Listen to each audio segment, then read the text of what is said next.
We're having great difficulty getting aid into Gaza now. If Rafah was attacked and if Rafah closed, it would be even more difficult. We don't think there is anywhere safe for people to move within Gaza. So the idea of evacuating them to some place of safety, we think, is illusory. Are you saying this to Israeli officials, and what are they saying in response? We are saying it to Israeli officials. We have, in fact, to their great credit, daily discussions with them in Israel. They are saying, of course, please try and evacuate the people to somewhere else where they may be safe. Is there clarity as to where that might be, though? No, not in my view. There aren't any places where you can put your hand on your heart and say, this is a safe place to move. It is also important to note that it is not our choice whether people move or not. It is their choice. They have a right to move. They have a right to decide where to move and where not to move. I mean, obviously, based on any sort of international law, they have the right to choose where they go, but in reality, they don't. If you're talking about our role in this, we are not going to participate, as you know, because we've said it publicly often enough, in any forcible movement of people.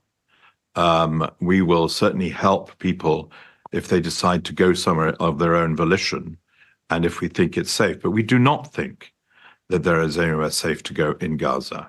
What is your number one priority now, Mr. Griffiths, when it comes to Gaza? What is the one thing that keeps you up at night? What is the one thing that you want to achieve? The one thing that keeps me up at night is whether the choice will be made to attack Rafah.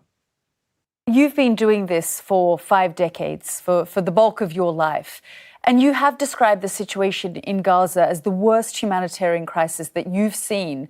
I mean, that is a sort of a massive statement, given what you've seen throughout your life and career.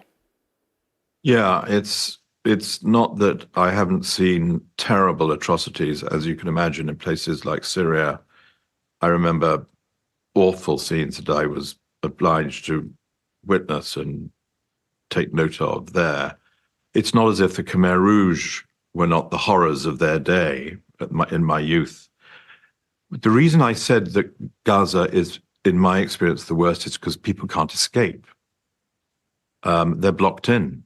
You've talked about being a mediator, and you've mediated with so many different factions and groups, terrorist organizations over the years that have come to the negotiating table. In terms of Israel's plan to eliminate Hamas and have them never be part of any future negotiation when it comes to Gaza, do you think that's realistic? I think it's very difficult. And as you say, I've worked with many different terrorist and insurgent groups. Hamas is not a terrorist group for us, of course, as you know, it's a political movement. But I think it's very difficult to dislodge these groups without a negotiated solution, which includes their aspirations. I cannot think of an example offhand of a place where a victory through warfare has succeeded against a well-entrenched group, terrorist or otherwise. But given the track that Israel is going, the path that Israel is going down, and it has said that without total victory, without the elimination of Hamas, there is no moving forward, there is no day after. How do you think they will stomach something like that?